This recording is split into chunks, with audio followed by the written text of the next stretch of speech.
flap your wings. An egg lay in the path. A boy came down the path. He saw the egg. He looked around. He saw flamingos and frogs and turtles and alligators. Whose egg is this? He called, but nobody answered. Then the boy looked up. He saw an empty nest in the tree. Here is an egg without a nest, he said, and there is a nest without an egg. The boy climbed into the tree. He put the egg in the nest. Then he went away.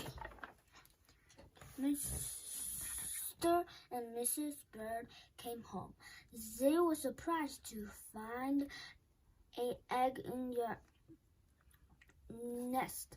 That's not our egg, said Mrs. Bird. Look how big it is. But it is an egg. It's in our nest, said Miss Bird. If an egg is in your nest, you sit on it and keep it warm.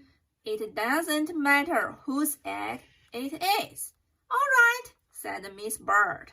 But I wonder what kind of bird will come out of that egg. They took turns keeping the egg warm. First, Mrs. Bird sat on it. Then Mr. Bird sat on it. Sometimes, because the egg was so big, they both sat on it. One day, Mrs. Bird heard a squealing noise. Help! She said. This egg is squealing. Mr. Bird came back to the nest. He listened to the egg. The egg is not squealing, he said. It's our baby that is squealing. He is ready to come out of the egg. Miss and Miss Bird waited. The egg started to crack. Then it cracked some more. And there was the baby. Mr. Bird was very excited. It's Junior, he shouted. What a beautiful baby! Junior opened his mouth. It was big. It was a big mouth. It was filled with teeth. That's the funniest looking baby I ever saw, said Mrs. Bird. Sometimes something is wrong. I don't think he's our baby at all. He is in our nest, so he must be ours, said Mr. Bird. His mouth is open. That means he is hungry. When your baby is hungry, you feed him. Mr. and Mrs. Bird went away to get some food for Junior. Mr. Bird brought a pink one.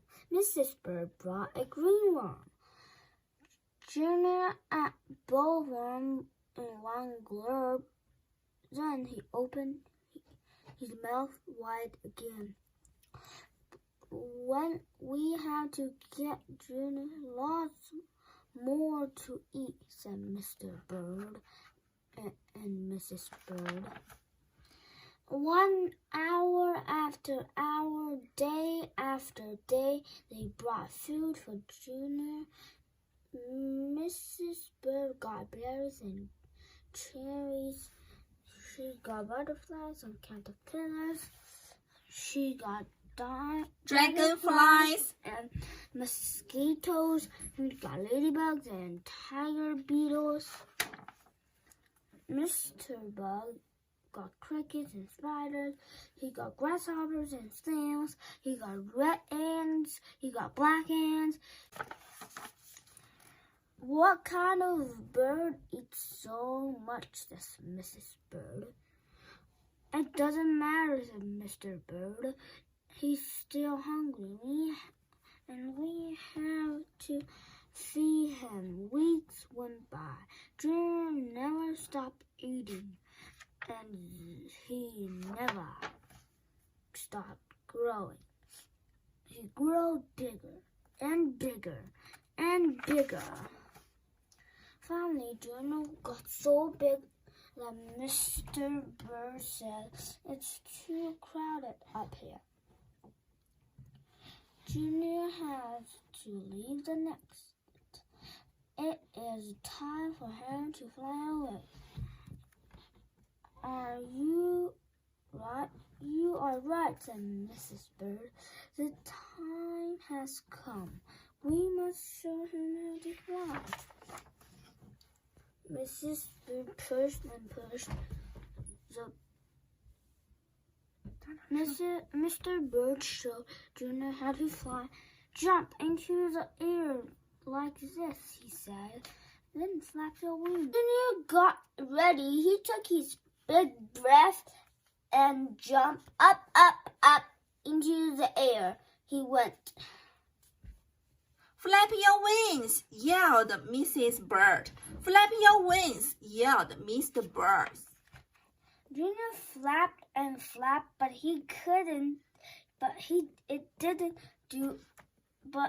didn't do any good.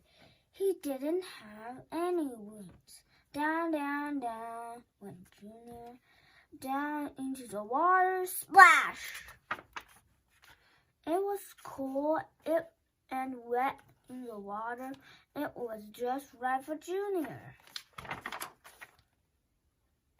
"You know," said Mrs. Bird, "I don't think Junior is a bird at all. It doesn't matter," said Mr. Bird. Mr. Bird said, "He's happy now. And just look at him swim."